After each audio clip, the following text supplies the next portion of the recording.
right, ready to get started? All right. Welcome, everyone. Calling to order the Zero Waste Subcommittee on November 24th at 2 p.m. This is first time we have subcommittee kind of in the hybrid mode where we are in person, and then the public and staff are at home or in their office, and you can also comment online, or if you do choose, you can come in person and wear a mask and make a comment here. Ms. Bryant, do you mind just kind of going over how people can comment online just to start us off? Yes, so members of the public at the time for public comment, you should be seeing at the bottom of your screen, if you are viewing via TV 12 or virtually, you should be able to see a phone number and the webinar ID number to join the meeting via audio. And then at the appointed time, I'll ask you to dial *9 in order to raise your hand. And then at that time, you'll have 3 minutes to make your comment. Also, people are able to come in person through a health screening at the security desk and wearing a mask. And again, you'll have 3 minutes at the podium at the time for public comment. All right, thank you very much. And roll call, we have Commissioner Ward, Commissioner Sacco, and myself, and Commissioner Areola absent. Motion to adopt the agenda? All right, we have a motion to adopt the agenda. And a second. All those in favor say aye. Aye. Aye. All right, motion passes 3-0 with Commissioner Areola absent. All right, next item, approval of the minutes. Is there a motion or any discussion?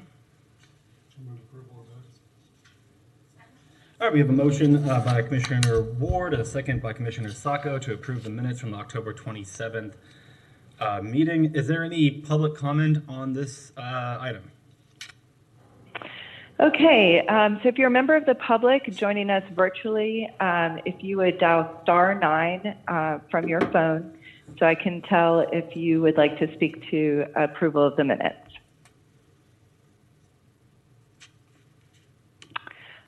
Chair, I don't see any hands raised at this time unless there's somebody in the chambers who would like to speak. No. All right, we will bring it to a vote. All those in favor say aye. Aye. Aye. Any opposed?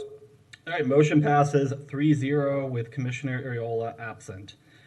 Next item, we have discussion of food waste or organics diversion. Mr.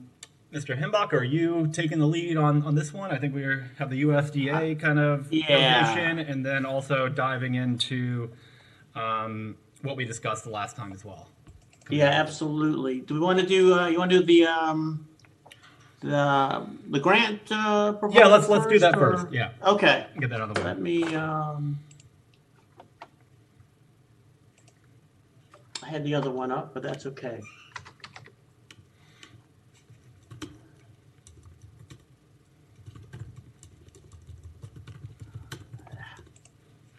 Where did it go?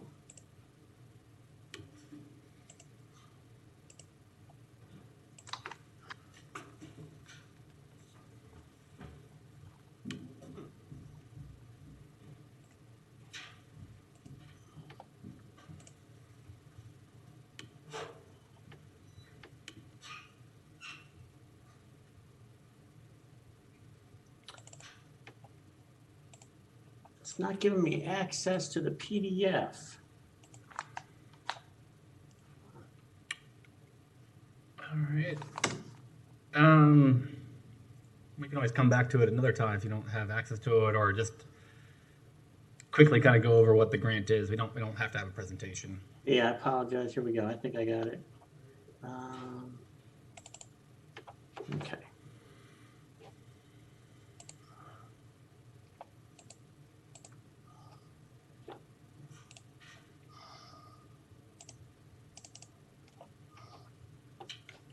Okay. Yeah, I'll just go over this quickly. You can see it, right? Yes. Yeah. Okay. This was USDA Community Compost and Food Waste Reduction Project Grant. It was the first year. They had, I think, over 400 applications. We were one of 13 grants awarded. It's on a 75-25 share with the government picking up about 75% of it. And so what we're really trying to do here is to demonstrate, that the economic impact is very positive when we move to food waste and composting, the ability to make compost easily available. Beaten Path, the organization that we're dealing with, has a greater demand and supply. And then obviously we can integrate other food recovery efforts, including reduction of food waste. And we're going to collaborate with a couple of local nonprofits as we move towards that. Beaten Path Compost is our community composter. They're right here in the city limits. Small operation out by Grow Hub. They currently collect from all aspects of the community. They do residential pickup, they do commercial pickup, and they also operate drop-off by the food park. And they're able to address really the two Achilles heels of food composting, and that's contamination and the ability to have markets. And that's really the major thing that has kind of kept composting, especially food waste composting, from gaining traction in the nation. And again, he works with people on that. So the community composters are found throughout the country. They're in New York City, they're in rural areas, they're in suburban areas like ours. What they make locally is used locally, but generally they've worked outside of formal municipal government programs. And it's not an inexpensive service either. Generally, it can cost as much as the local garbage service or more. So because we saw that there are a lot of these community composters throughout the nation, and it's really not very uniform. So what we wanted to do is see if density and volume could help reduce costs. So we're selected an area that's fairly dense, that already has some customers from the vendor, and seems like we can get some participants. We're asking participants to get a little skin in the game by throwing $50 in for the whole program, and with that will come a bucket for collection, an inside home container, and we'll also do some education and monitoring for success. And then each week the neighbor will receive a new clean bucket for their compost. And then Working Food, which is one of our nonprofit partners, along with Grow Hub, will assist with space and education related to the program. So goals of the grant is to increase compost sales by Beaten Path. We're hoping to get participation levels as high as 95%, keep contamination near zero, and we'll determine, at the end, if this sort of density and increased participation can reduce cost, and whether that might be applicable to a community like Gainesville or others that are similarly sized, where we have a fairly compact community that has agricultural lands nearby. So that's it, and that's that real quick. Those are any questions? I do have one question. What area is going to be a part of this pilot? We're going to focus on Sandalfoot and a couple of neighborhoods along 16th Street, between like 34th and 13th. Okay. Yeah. You mean Northwest 16th Avenue, Michael? Yeah. What did I say? Street? Sorry. All right, Commissioner Ward. Thank you, Mr. Chair. Which neighborhoods on 16th? Tom, do you have that off the top of your head? I know that we were talking about a couple different communities. Westmoreland is one of the neighborhoods. What you're looking at is the neighborhoods sort of just west of 34th Street, in between 8th Avenue and 16th Avenue. Okay. That's one of the areas. Mike, I think you got the name wrong on one of the other neighborhoods. Sugarfoot. Sugarfoot. What did I say? Sandalfoot. Okay, very good. Thank you. Back to living in Boca again. I apologize. And if you don't mind, if you could send out kind of a map of the areas that are eligible for it, I think that would be useful to the committee as well. Yeah, we've narrowed them down a little bit closer as we've gotten closer to kickoff and looked at some of the numbers. And what is the date that that plan, that pilot is supposed to kick off? April 1. We hope to bring Okay. some on a little early, but April 1 is the official kickoff. All right. Okay, doesn't seem there's more discussion on the grant. Let's go to coming back from our organics discussion that we had, I guess, now a month and a half ago because we had to push the last meeting. Yeah, yeah.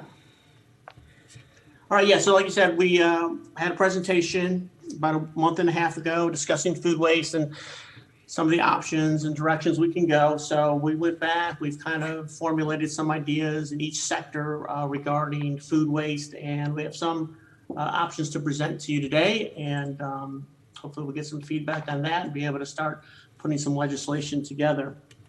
I just wanted to start off with the definition from the Solid Waste Association of North America on organics, and it's basically anything that can be biodegraded.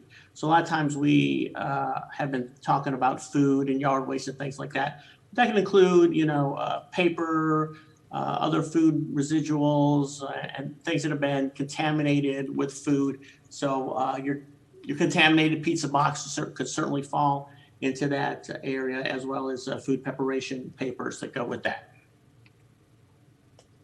So we took a look at a lot of the different ordinances that were out there, and we had some in backup the last time we talked. And we looked at really trying to come up with something that was a little more progressive, and took a little different look at the ordinances. And we kind of got set on the California example. In California, basically, if you create 2 cubic yards of garbage per week, you have to have a food waste diversion plan.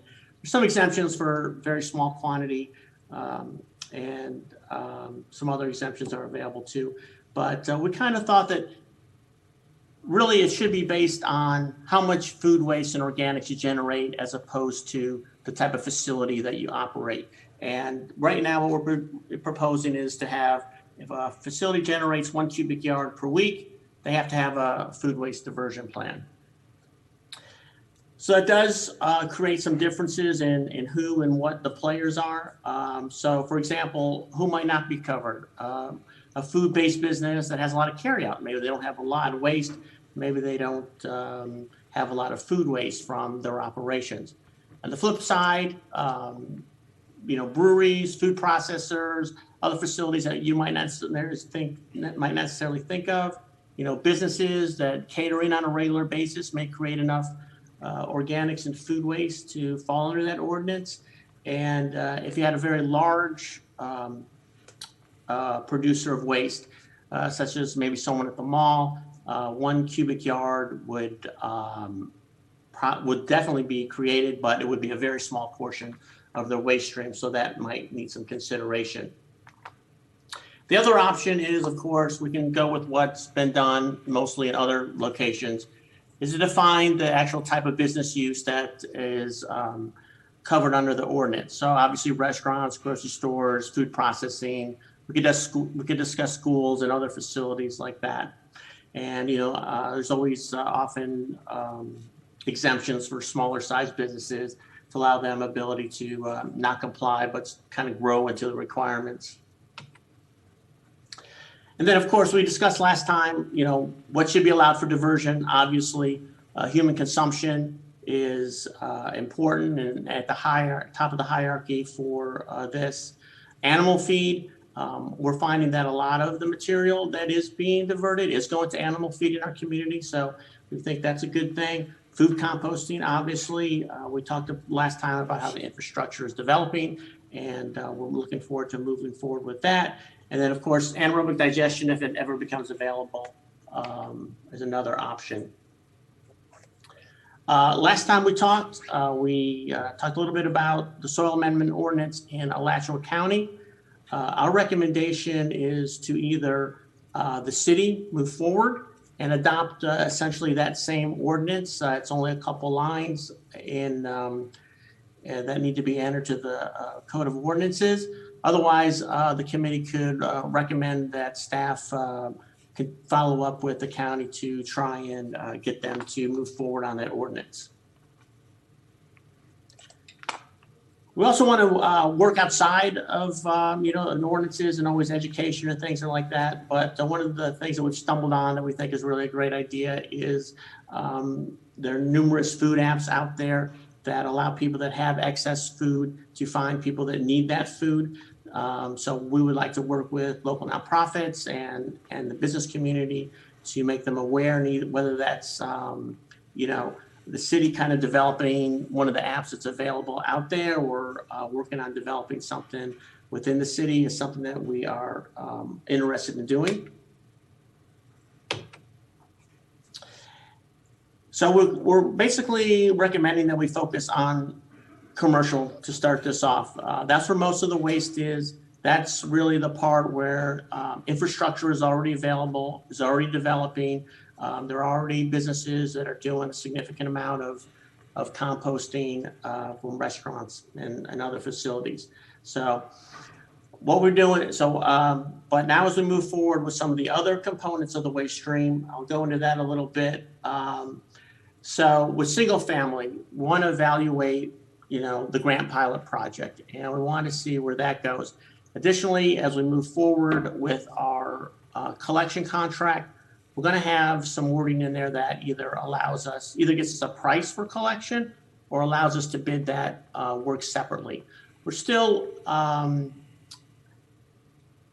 know what the infrastructure in our community is going to want for the collection of food waste and yard waste. That food waste may be separate, yard waste may be combined with the food waste. So we're waiting to see what develops here in the community. Or we can also develop a processing RFP. And then obviously as infrastructure becomes available, we'll continue to look at using that on a pilot basis. So I did put some estimates on when we might be implementing some of these things. I know in our agenda preview, we talked about FY23 maybe being a little late. I think from our standpoint, we're ready to go as soon as there are facilities in place that can handle a decent amount of houses in the community. So we're starting with the 200 with Beaten Path. And I think if that's successful, we can look at expanding that.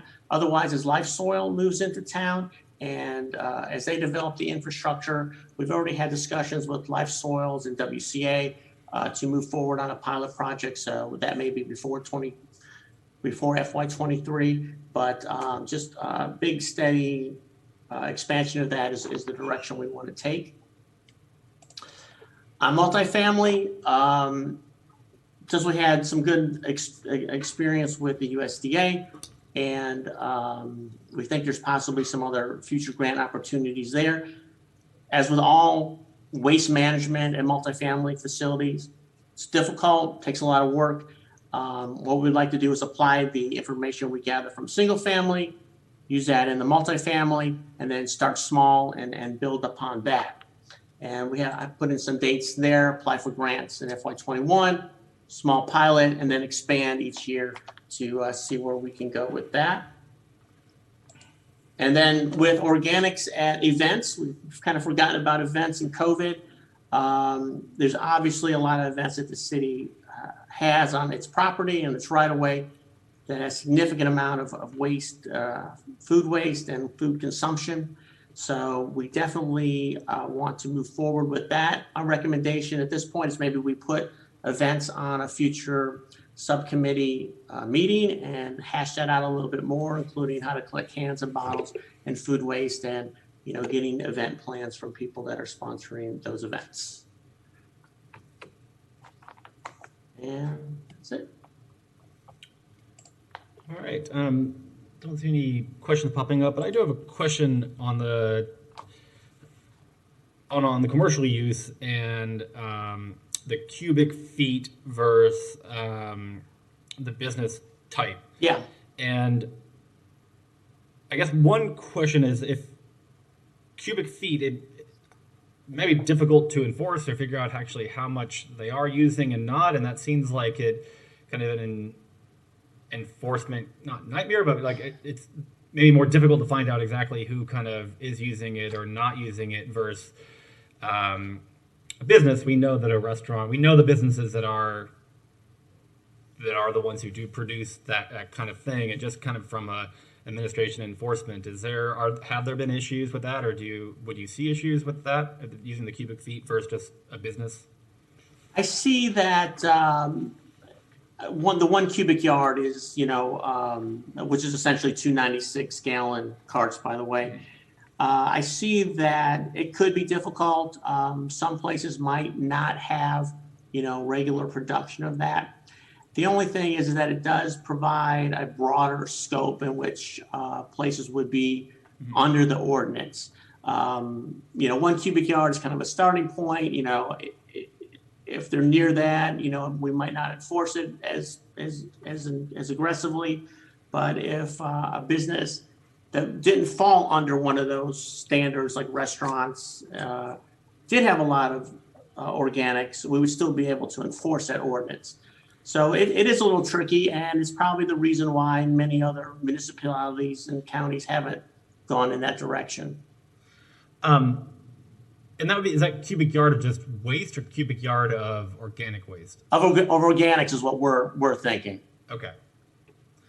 All right, Commissioner Ward. Thank you, Mr. Chair. Along those same lines, can you just kind of help me walk through how we determine how we get a business on that plan? What are the steps we go through for somebody because we don't want to use a hammer on folks. We want to help them become part of the program. How are we going to do that? So, and obviously the types of businesses we've discussed, restaurants, et cetera, would fall under that. We would do like we've done with the straw ordinance and other things, send out a postcard. We'd send our inspectors around saying, hey, we have this new ordinance. Here's some of the vendors in town. If the ordinance has a beginning date, we'll let them know what the beginning date is and give them appropriate amount of time. But, we've always believed that helping the restaurant or the business, move on and come in compliance, with friendly reminders is the best way to go. I would think that this is the sort of thing that would really benefit from event-based communication. A display of what this is going to look like. How much a cubic yard actually is, because honestly, I didn't know until a few minutes ago what that really translated to. Right. And I doubt that most of especially our small restaurateurs, know what that translates into, because it's not their business. They normally just put things in they dispose of it, and figuring out how to separate that disposal out now is something that we really need to walk folks through. And as we get closer, I think we'll really need to have some display opportunities and some real hands-on work, as opposed to, straws are one thing.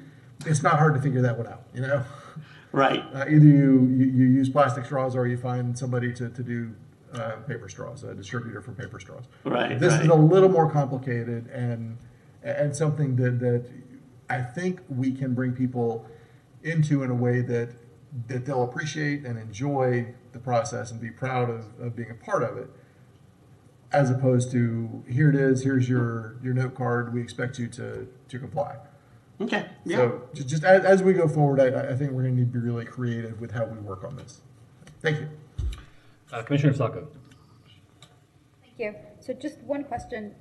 Looking at the New York ordinance, their covered establishments were varied.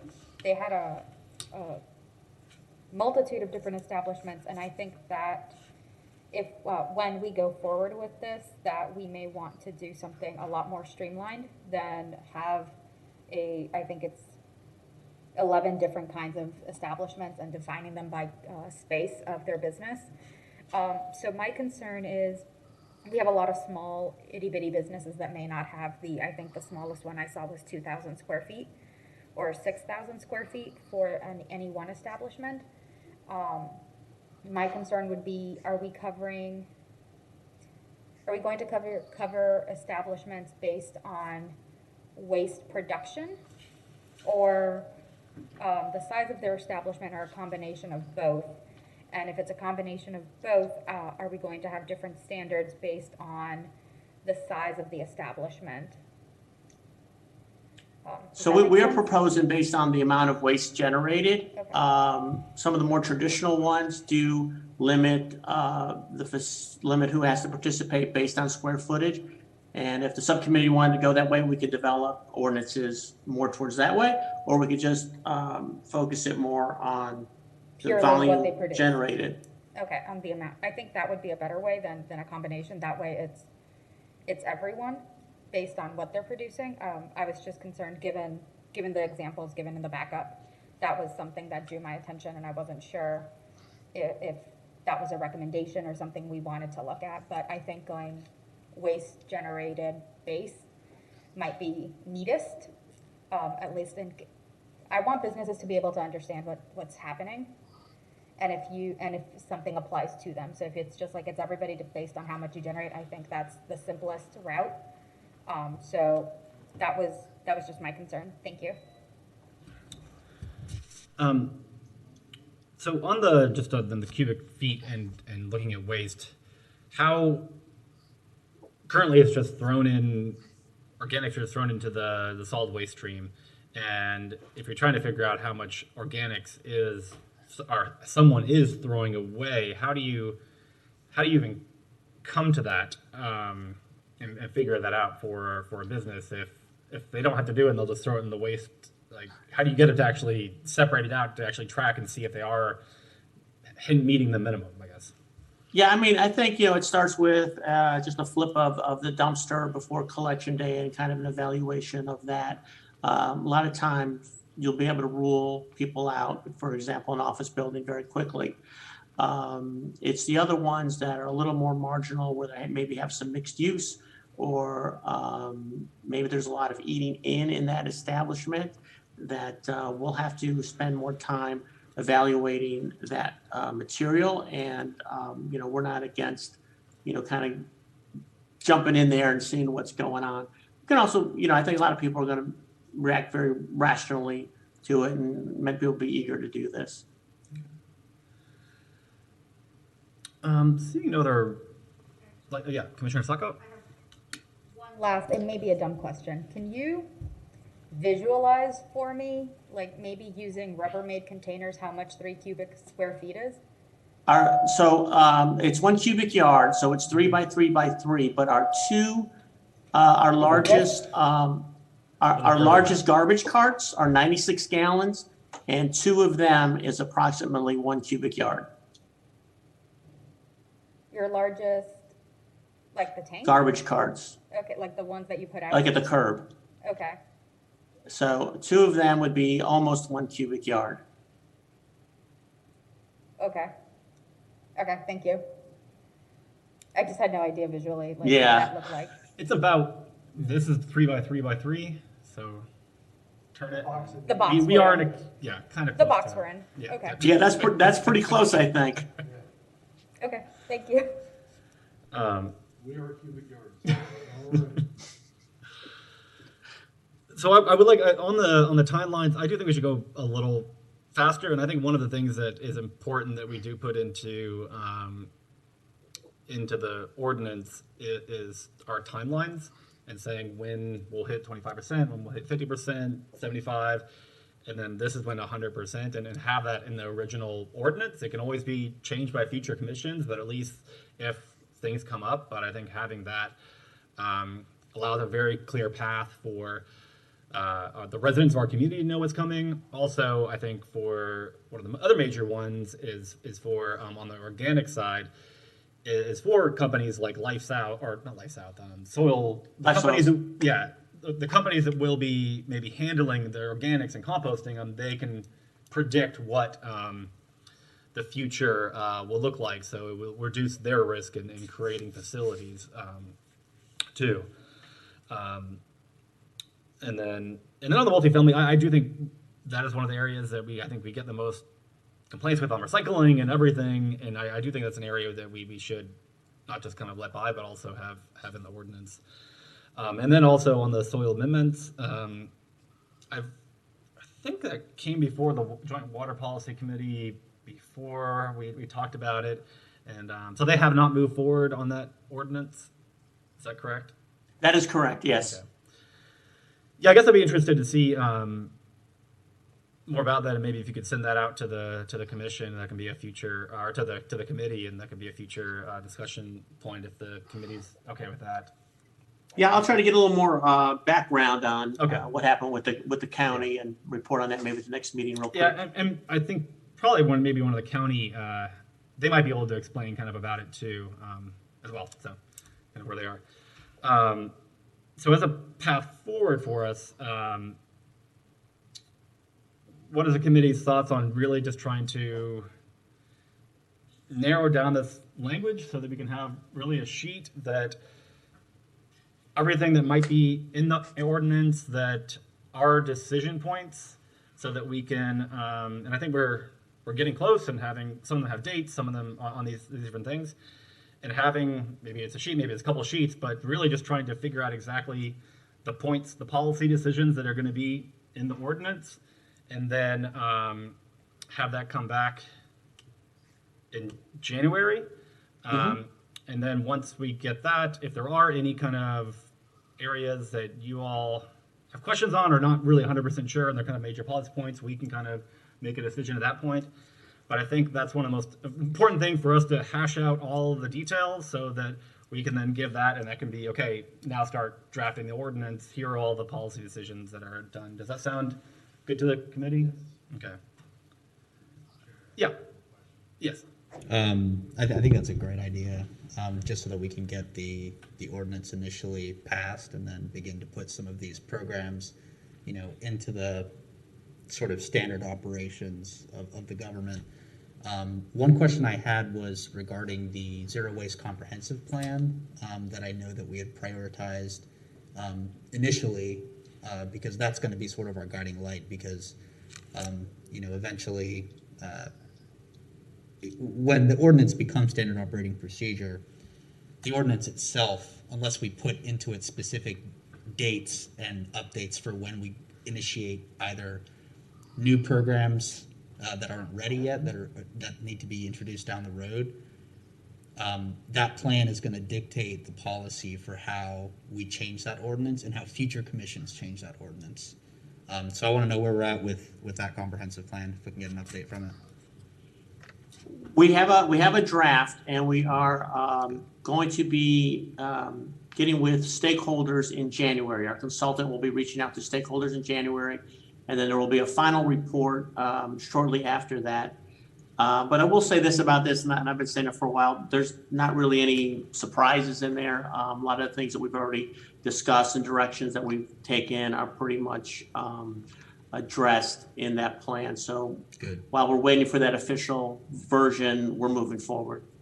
Good. And, Mr. Chair, just to reiterate, I think it would be a great idea to have some mention of, the need to follow that plan in the ordinance to help guide the sort of procedure as it goes forward.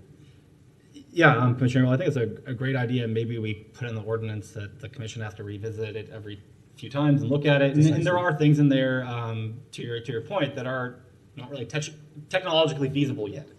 There are things that we're going to have to do, or maybe they're not legislatively feasible yet, but we need to keep working on them. So I think that's a great idea to have that as kind of we can set what we can set now that we know we have control over, and then whatnot, make sure the future commissions come back and work on it.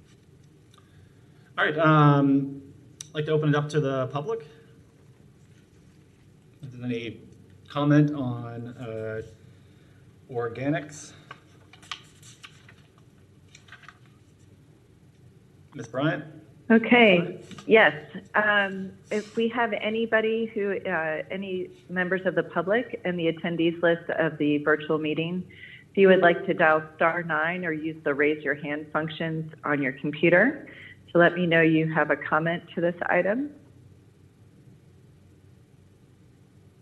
Again, that number is at the bottom of your screen. If you'd like to call in and participate in this meeting, you should be able to use the phone number and meeting ID at the bottom of the screen. I do not see any hands raised, All Chair. right. Thank you, Ms. Bryant. We don't have anybody in the chambers. So just to kind of reiterate the direction that I believe we're going to give, that staff will come back in January and really write down on a piece of paper all of the different policy points. And I think getting specific too, is it 1 cubic feet, is it 2 cubic feet, and all of those specific things, and then timelines and different things that we'll put into the organics ordinance so that we can either make changes or give its blessing so that the kind of actual drafting of the ordinance, of that portion of the ordinance, can start. Yep, That sound good? All right. sounds good. And also, we're going to get a soil amendment update from the Yes, last perfect. round. Yeah, we can put that on a future agenda as well, because I think it'd be good to get an idea for the commissioners who have not been in that joint water policy exactly what that ordinance means and does. All right, next item is a discussion of commercial and multifamily recycling in Gainesville. Mr. Himbach? We're gonna have Tom Strickland, our Okay. recycling coordinator, do that. I don't know if we've officially introduced Tom, but he joins us from Denver after a few years here in Gainesville, and his knowledge complements mine very much. So it's been really good to work with him. So he's going to do this next section. Great. Let me open this up. Go in there. Okay. Move a few things around. There we go. It's very hard to hear you, Mr. Strickland. Is this any better? That's much better, yes. Okay, I'll just hold this a little closer. Okay, let's just jump right in. The commercial waste stream is basically everything that is not from a residential single-family home. So it includes, all the garbage, compost, construction waste, anything from businesses, industries, institutions, governments. And within that is also multifamily properties, apartments, condos, townhouses. It also includes construction waste, as I said before, and non-construction activities. That would be events, festivals, fairs, stuff like that. And generally, commercial waste is collected in larger size containers, whether that be dumpsters or roll-offs. Smaller ones do use some carts, but generally collected in larger containers. There are small number of businesses that self-haul their own material to the transfer station or other facilities where it gets properly disposed of. So where are we on commercial recycling here in Gainesville? Basically, what you'll see here is a comparison of the residential tonnages versus the commercial tonnages, as well as the residential recycling rate at 23.7% and the commercial recycling rate at just under 15%. Now, for the purpose of this graph, we excluded yard waste materials in order to give a fair comparison, and also didn't add in construction demolition waste, again, to give a fair comparison. So as you can see, there's certainly a substantial amount of more material on the commercial side, but a smaller percentage being recycled. So there's definitely a lot of room for improvement on the commercial side. So the mandatory recycling ordinance for the city of Gainesville basically hasn't changed in 23 years. Since all commercial generators are required to separate designated recycled materials, and as a separate category within that is commercially collected residential, which is the apartments and multifamily properties. They have to have a program, and there is no de minimis amount, but there are some issues to discuss with that ordinance as it is. So what are the designated recyclable materials? So if the business is generating 15% or more of either the paper materials, which is either cardboard, newspapers, or office paper, or 15% of containers, which is metal cans, glass bottles and jars, and then plastic containers as well. So those are the designated recyclable materials. I do have a question just to get Sure. a little more clarification on the 15%. So is it 15% of either papers or containers, or they need 15% of their waste to be glass bottles, or how is that separated? That's a good question. In most cases, it's 50% of the particular material. So if it's 50% of cardboard, it's not necessarily designated as the total amount of their waste stream contained. It's that particular material. And that's a slight flaw in the ordinance itself. I'd say in most cases, you could a business is generating enough cardboard, it's going to be greatly over 15%. It's going to be easy to identify. It's harder to identify some of the other materials when they get mixed into the waste stream. Thank you. Okay. So what are we doing right now? One of the first things, sorry, I've sort of headed up when I started here in March, was just trying to figure out where we were. Because if we need to know where we are, so we know where we need to focus on. And one of those was just gathering information from the multifamily properties. Who's their service provider? What's the dumpster size? Containers, and basically just getting as much data as it is on those apartment complexes. So to date, based on the total number of units, we have enough data for 96% of the, based on total number of units. So we've done all the large properties. A harder time catching up with some of the smaller properties. So based on total number of properties, we're only at about 70% of the data. But it's given us a pretty good idea of where we are. We're going to still continue to collect data on that.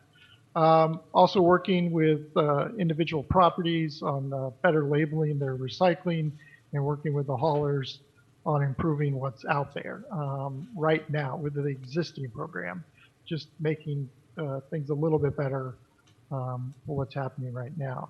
We're also starting to capture some more of the standard businesses, non-multifamily properties, offices, retail stores, restaurants.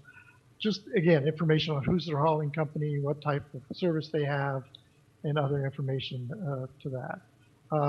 Within the department, we do have an inspection team, solid waste inspectors that are set up to inspect commercial properties and also provide technical assistance, including myself there. For the most part, the education to this point has been just primarily information on the website. There are a few outdated brochures that are available. We're working on hopefully enhancing our commercial recycling education over the next year or sooner. Where does that commercial waste go? For the most part, all the garbage stays here in the county. Well, goes to the county transfer station, and then also the recyclables tend to go to mostly the Electric County. I just noticed I have some things in the wrong cells there. That should have been recycling. But most of it stays here, but there are a few that send their recycling out of county. Florida Express has their own facility in Ocala. Waste Pro has their own facility, but they are sending their recyclables right now to our own, to the county facilities. Mr. Strickland, if I may really Yes. quickly, I had a question. WCA and Waste Pro, they are the two companies that take over the large bulk of all the recycling for the city, right? And Republic, Okay. and Florida Environmental Express has the school board contract. So even though they only count as one customer, they're quite a large customer. Okay, but those other three for multifamily and commercial properties, they are the ones that cover the bulk? I'd say WCA on by itself is the one that covers the bulk of it. The other Okay. ones, Waste Pro and Republic probably comprise another, each about 10% or so, and Florida Express a much smaller percentage of that. Okay, thank you, sir. Waste Rock primarily does cardboard from like dollar stores and General Dollar and other places like that. They just concentrate on just all cardboard. So this data here is from our monthly franchise reports we get from those haulers. So the bulk of the commercial material is corrugated cardboard. And there's sort of a mix because the haulers collect the stuff differently. Some haulers that collect single stream, some that collect mixed. So there's some elements. We also have some other independent haulers that I factored, just recycling only haulers, Recycling Service America, that just collect office paper. And so their numbers are mixed in here as well. So, so what you're seeing is a lot of cardboard, but also a lot of commingled material, which can include bottles, cans, paper, and other material in there. So just showing that a large portion of the current waste stream, recycling stream, is comprised of corrugated cardboard. But there's more out there than that. So I'm trying to follow my. So where are we? Multifamily properties, we're trying to figure out a way to treat them more like single-family homes instead of commercial properties because their waste generation is very similar to single-family homes. They are not very similar to most commercial properties. You can see over there, this is some information. It was a good study on multifamily properties, and that it's very similar to what residential homes produce. The only difference here being that that organics in single-family homes tends to be mostly comprised of yard waste and food waste, but in multifamily properties, that organics is comprised primarily of food waste. Because multifamily properties do tend to generate a lot more to-go orders and stuff like that, so they have more food waste and so forth. So a lot less yard waste in apartments. So where are we in Gainesville as far as multifamily properties go? We have about 341 properties with over 30,000 units. So that's quite a substantial number of multifamily property units. The compliance rate with the ordinance is quite excellent at 95%. Just because the properties have the program. However, in many cases, the properties are underserviced for recycling, and some properties just have a token recycling participation because the ordinance does not mandate a minimum level of service based on anything. They just have to have recycling services. It doesn't necessarily designate that they have to have a certain quantity or capacity. So analysis of the multifamily properties basically is about 9-to-1 of trash availability over recycling availability. So there's substantially more capacity for trash collection than recycling collection. Also in the data we get from our haulers, there really isn't any way for us to separate out the tonnages from multifamily properties from other commercial properties. It's all just sort of mingled in together. So we're not really able to take that data report we get on garbage totals and be able to separate out what's coming from apartments and what's coming from residential properties. Just a note, I said here that recycling at multifamily properties is about 9.3%, but if you look back at the previous graph, the recyclables average about 23%. So we're missing a pretty good portion of the recyclables alone, not to mention organics in that mix. So, so we have room to grow certainly in the multifamily property. So here are some photos that I've taken over the last few months of some multifamily properties. Right now, the issue is that the properties are very inconsistent and how they are labeling and how they are putting out their recycling containers. They often are very poorly labeled and hard to identify. There's a minimal amount of information that is getting to the tenants as far as what is or is not accepted for recycling. I look at these containers here, and I'm the recycling coordinator, and I can't figure out what goes in these. So I don't know how the tenant is supposed to know what is going to go in those containers. But just so you know, after I left these, I did label them after I, took the photos, so it was a little easier for them to identify what these containers were. They're not even marked recycling, no less what goes in them. And this I find more often than not at commercial properties, multifamily properties.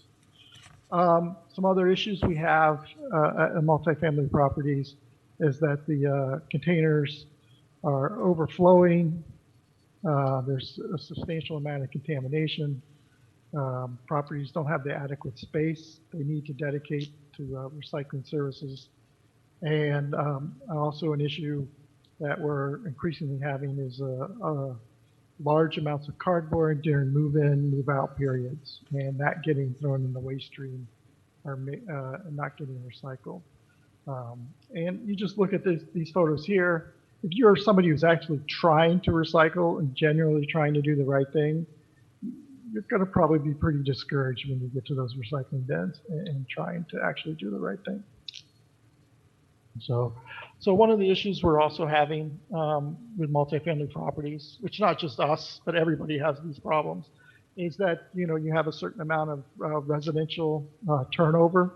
So once you've sort of tried to educate a tenant on the recycling program at their particular property, they may move to a new property and it's a totally different recycling program. Also, you have property management turnover and some changes in the service provider every so often. So just when you kind of get everything organized and fixed, you come back 6 months later and you got to start over from scratch. Also, one of the issues with multifamily properties that we're facing is the confusing pricing and contracts that the properties have with their service provider. Some have dual stream recycling, some have single stream. There's often a mixture of dumpsters and carts or compactors or roll-offs. And the pricing might be based on the frequency, it might be based on the number of containers, might be based on the size of the containers. So in some cases, it might cost the same to have 5 carts emptied as it is 1 cart, but the resident or the property doesn't know that. Or it might be that each cart is charged based on the size of the container.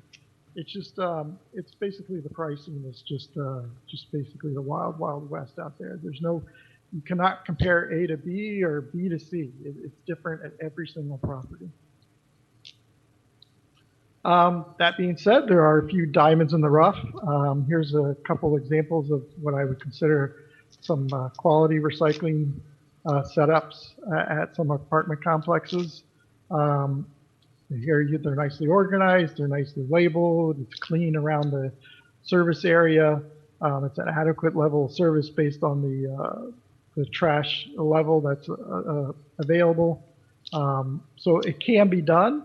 But without the sort of teeth in the ordinance to get properties to do this, it does make it a little difficult on us.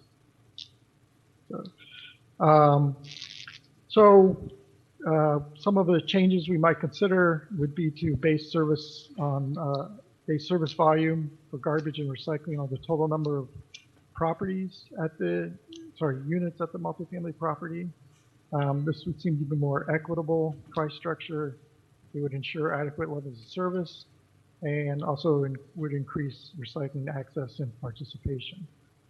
Another ordinance to consider is just basically setting a standard for the color and of the containers. For example, maybe tan for garbage, blue for recycling, and green for food waste and yard waste when that comes about. One of my particular pet peeves is using black carts, trash carts for recycling. I think if it looks like a trash cart, more than often than not, it gets treated like a trash cart. I mean, even if that cart is a different color, I think that's beneficial. However, in the majority of the apartment complexes here in Gainesville right now, they are using the black cart, so it makes it a little more difficult. Mr. So Strickland, also for, go ahead. yeah, I have a question from Commissioner Ward. Thank you, Mr. Chair. Mr. Strickland, I agree with all this, that we're gonna have to help standardize in order for people to be able to use them properly. But each multifamily property is currently able to, and we may have covered this and I just didn't stick right. They're currently able to shop for service, right? Correct. So we need to work with the providers and or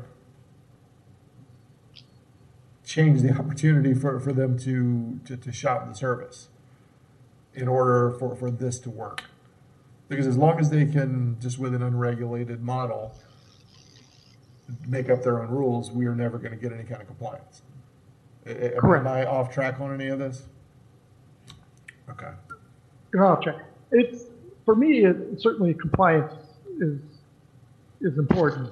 I really see it's just, even if you have compliance, but without the clear messaging and being able to make it clear for the tenants themselves to understand what's going on with the recycling, even if you have the recycling there and it's not, there's not an overall citywide education campaign, it does make it very difficult on the tenants to comply, even if they are trying to do the right thing. Right. If we put together a really great educational campaign citywide, but individual complexes can do what they want, Right.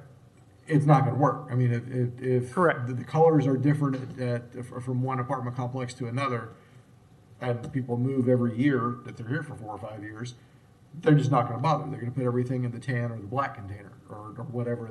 They'll put the garbage in the blue container, and et cetera. Right. So if we can Absolutely. standardize the service, then we can do a really great educational messaging campaign. But those have to work together. They have to. So, Yeah. all right. Thank you. Hand in there. I think I might cover that a little bit. So as far as the ordinance as it stands right now, one of the possible suggestions might be to update that ordinance to a way where it's a cumulative of the recycling 15%. So for example, you'll see here that none of these by themselves is 15% of the recyclables, newspapers, cardboards, others. But if you combine them, even just cardboard and one of these or a couple of these, then you're going to get over that 15%. So what we're saying is that most properties are already over that 15%. So possibly we could standardize that everybody has to have the recycling, and then back that up with if they believe they're under that 15%, they can apply for an exemption. And this is one of the possibilities of the ordinance change there. And that would enable us to, again, capture a greater quantity of materials. Again, that's just a possible option there. So in order to increase diversion, we've talked about the benefits of an exclusive solid waste franchise. That would give us the ability to uniform containers and messaging, and as well as at even and consistent pricing for the customers. It also would enable us to enhance our formal partnership between the cities, the haulers, and the properties.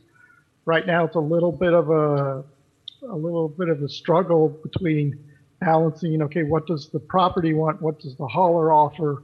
What does the city need as far as compliance? And it's not confrontational, but it makes it a little harder to form those long-term partnerships with getting everybody on the same page.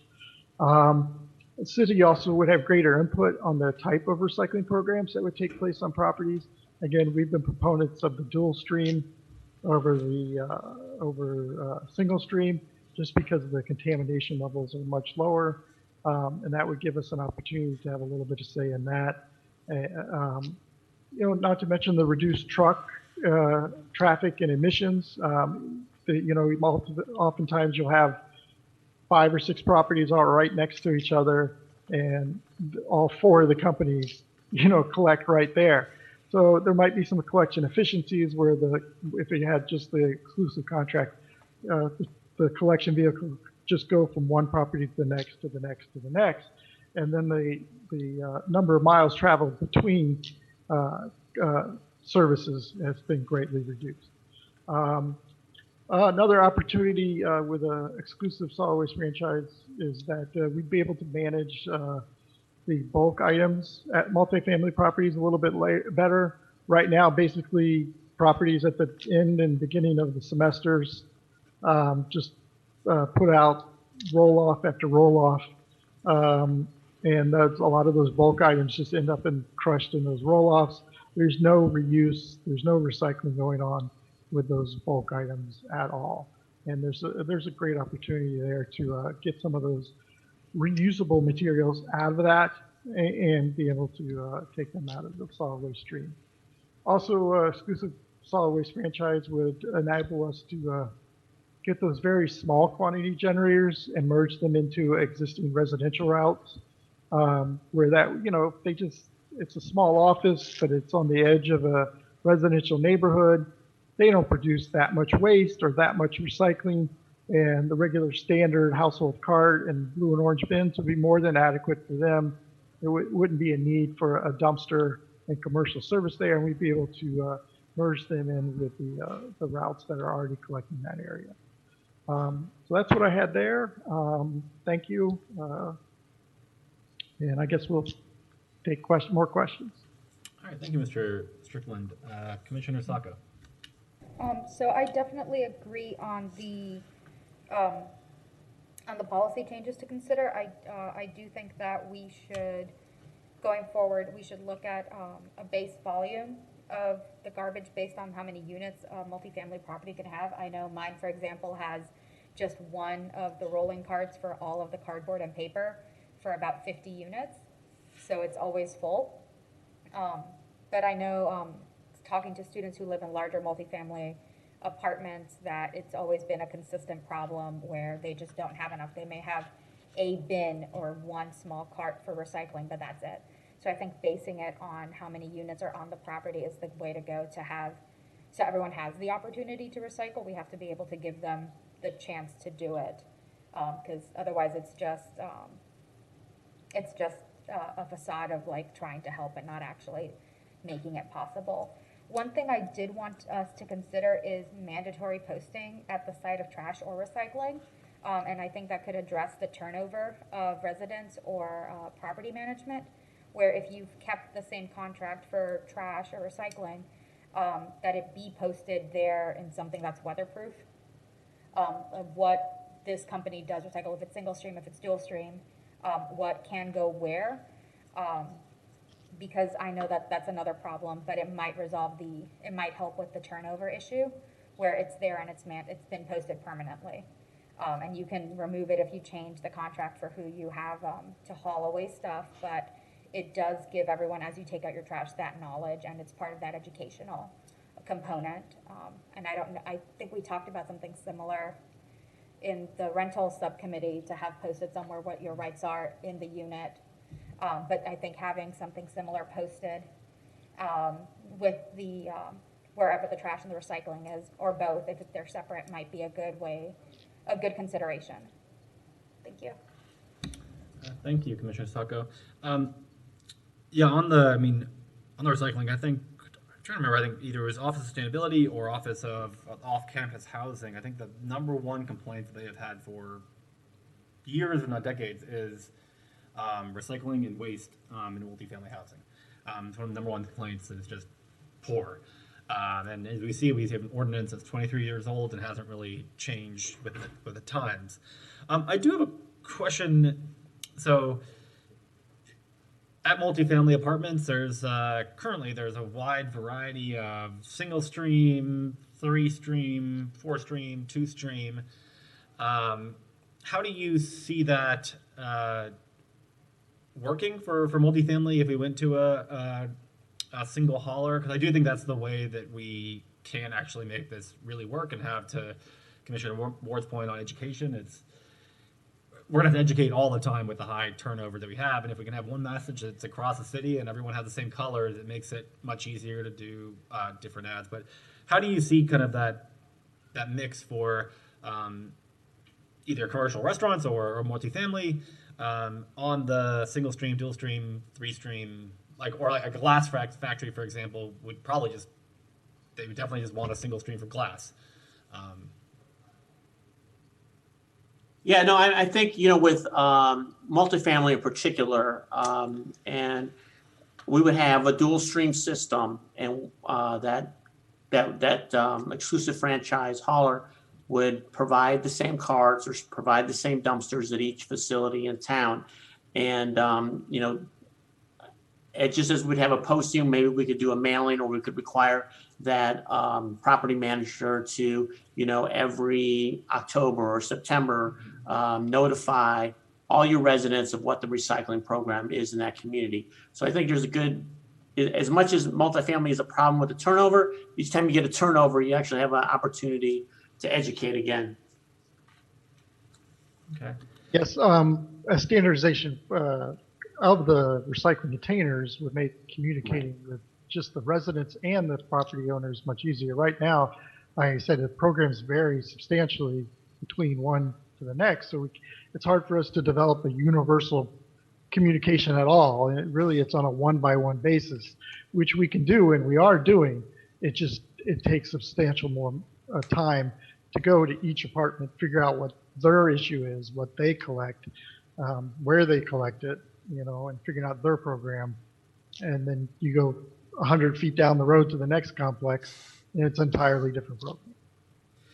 And one issue that I've seen in our ordinance now, and I think this is one of the things we should change in the terminology that's used, is I think it has to be accessible. So sometimes it's in the back of a complex and a half-mile down from every other one, and behind a garbage can. That's the only recycling they have, but it meets the code of the language. But your thoughts on having? I know other cities have put in just as accessible as solid waste. So wherever kind of solid waste is, they also have to have recycling options. Is that kind of the direction you are thinking, or what kind of direction do you see in making sure that recycling is available where waste is, and not just in one far off place?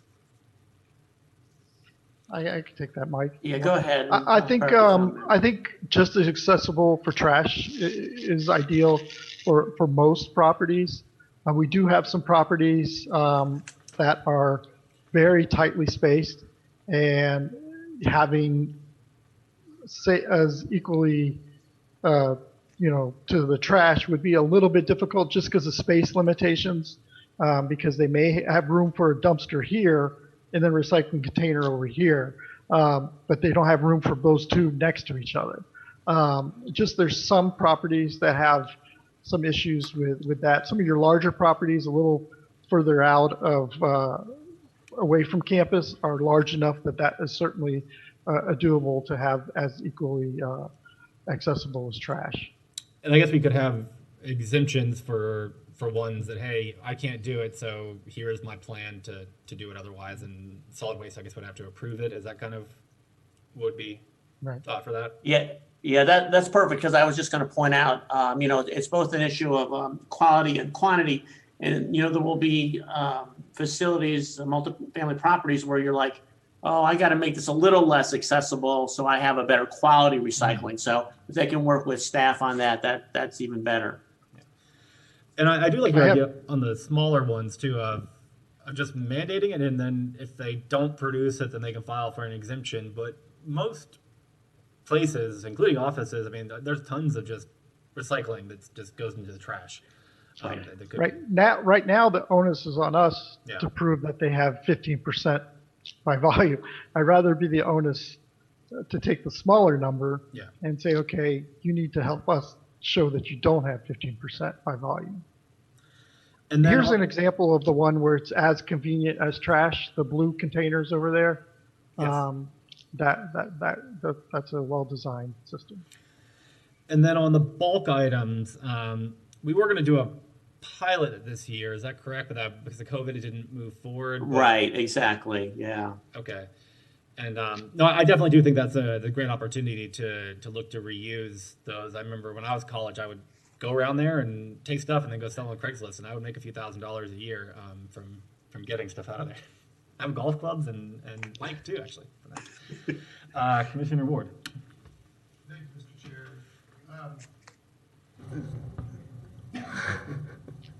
So there are, with existing apartment complexes, existing multifamily properties, there certainly will need to be some exemptions. But this is auspicious timing for us, because we can build this going forward into the comp plan and into the land development code, that if somebody's building, you've got to build space for adequate refuse collection, whether it's recycling or actual garbage or whatever the streams are. This is really great timing for us to be working on this, obviously. One of the things that I wanted to mention is UF, I'm sure, will be a great partner in helping us get the message forward if we can work our message in compliance with their message. So when somebody comes to Gainesville as a student and they live in the dorms for a year, they don't have to relearn a new system when they move into an off-campus apartment. And another one, and another one, and another one. UF will work with us. They're way ahead of us on solid waste. So I see lots of opportunity here, as long as we actually work with them. And honestly, we should have conversations with some of the larger owners as well, and get this conversation in motion so they can have some input with us and help us with things that may not be obvious to us. We know what we want to achieve, but let's achieve it in such a way that it's not a protracted argument, but rather something that hits the ground running. So, thank you. And I think that's a very good point on University of Florida, just having the same colors, same signage, same everything wherever you are in the city. I do think one governmental entity that we do have to work on is the school board. It is really the only large kind of governmental entity that does do single stream and does do it differently than every other kind of large entity. Commissioner Ariola? Yeah, just to add to the points that have already been made, the most successful recycling programs in the world are all the simplest message and the simplest receptacles, literally, to use. So I think there's a lot to say about forming partnerships to make sure that we have as much congruency as possible.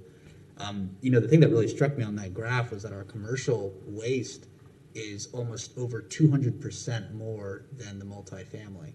So that's going to be an extremely difficult number to turn back, and we're going to need to really get some robust policy to turn back that tide, because I think in that sense, you have a whole different set of concerns and messaging when talking to businesses than you do when talking to residential, whether it be college students or working families. It's just a totally different set of concerns and also receptacles, equipment to make sure that they can dispose of that in the correct way. So that's going to be a challenge going forward, but I think that needs to be a top priority just based on the sheer volume. Thank you. Yep, that's a great point. I do have a question. Is currently recycling in the land development code? They have to provide space, do you know, or is that just part of the solid waste ordinance? I know they do have to provide some space, but I don't know if that's I 100% agree that we should be baking that in there, definitely, if we're looking at organics and everything like that. So when they are building these new buildings, it's designed well. Steve Joplin, not to put you on the spot, might be able to better answer that as far as the ordinances go. We don't have very much in the ordinances with regard to planning for dumpster space and enclosure. There are some requirements about standards for the enclosure itself so that it's attractive and effective and everything. We don't really have anything in there that requires a certain size enclosure, but we do have standards and conventions that we try to stick to and that we recommend to people when they bring a site plan to us, based on what kind of garbage we anticipate that they'll generate.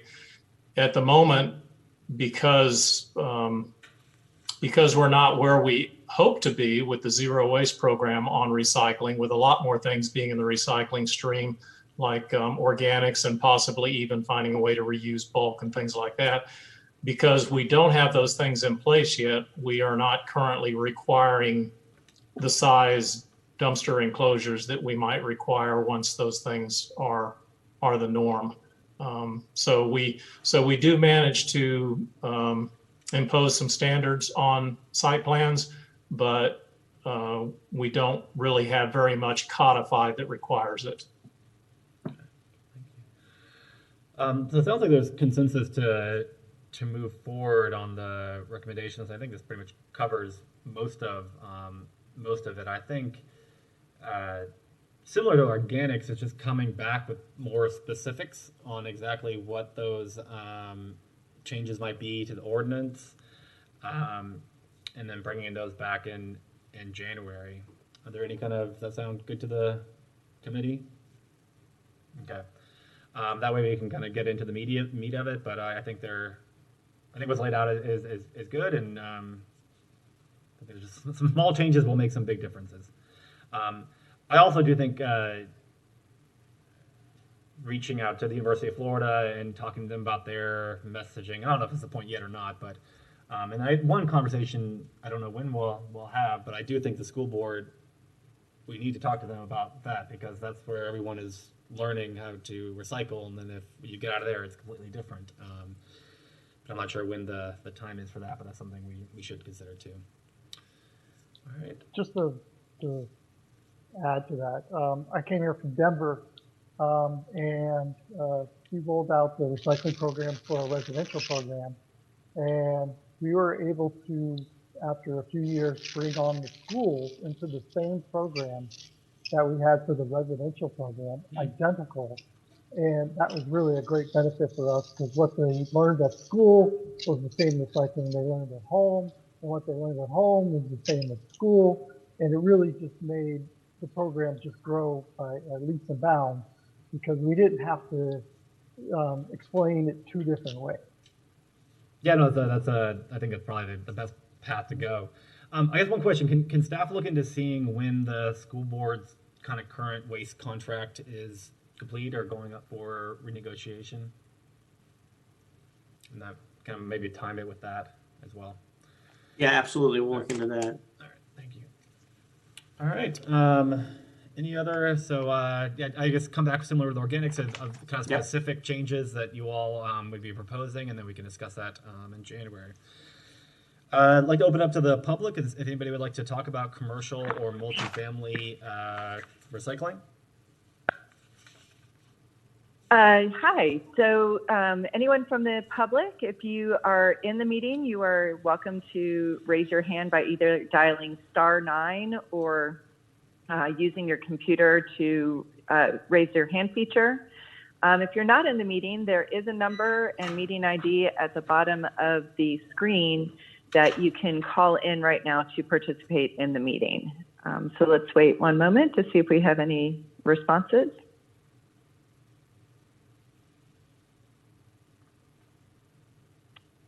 I am seeing none, Chair. All right, thank you very much. Commissioner Ward. Mr. Chair, I assume we're talking member comment at this point, or? Yeah, we can jump in the member comment now, yeah. I just wanted to, it occurred to me that we have logistics pretty well covered by staff here. We're working very well with the logistics of our waste operations. And we've got representative from the city attorney's office with us consistently. But as we talk about messaging and lots of communications efforts, we should invite, or staff should invite, representatives from communications as well, so that should all this be passed by the full commission, they're not surprised by the fairly substantial work that we're about to ask them to do. So that they hear our thoughts on this and can build it from the ground up instead of saying, you want to do what? I think that they can build a better message if they're involved in this, again, from the ground up. And I know that they're very busy, but I think that in the long run, they'll be glad that they were a part of the operation. So they can ask questions as we go rather than trying to play catch up. And the same is true of Mr. Person's office. And I know that he's in your shop, Mr. Mann, but as we talk about making changes to land development code and things like that, I think everybody will be happy if they're here to ask questions at the subcommittee level rather than waiting until it's a fully baked idea. So, Yeah, and understanding the intent of it too. Mr. Mann? Mr. Chair, Phil Mann, City Manager, I will make sure that we invite communications and marketing and sustainable development to these meetings in the future. Okay, thank you. All right, any other member comment? All right, seeing none, our next meeting will be December 8th at 1:30 p.m. And if my memory serves correct, we will have construction and demolition that's coming back with recommendations on that. And then we have the new topic of single-use plastics and more discussion on that. And I spoke to the city attorney last week, I think, and she is, so you talk about single-use plastics in a broad sense. I think there's more things, but there's also the ordinance that we asked for of single-use bags and styrofoam on city-owned property. And my understanding is that ordinance is pretty much done, so she's planning on bringing that to us that meeting as well, so we can see a draft of that, and then give our comments, and then if I think we're good with it, then we can ask for that to be put onto the full city commission. And we probably will have some time, maybe that, but maybe have the soil amendment ordinance and come back and just kind of a slight discussion on exactly what that is. Doesn't have to be a real deep one, but just kind of what exactly that is. Does that sound good to the committee? Yeah. All right. Okay, any questions from staff, or you good to go? We're good to go. All right, we are adjourned.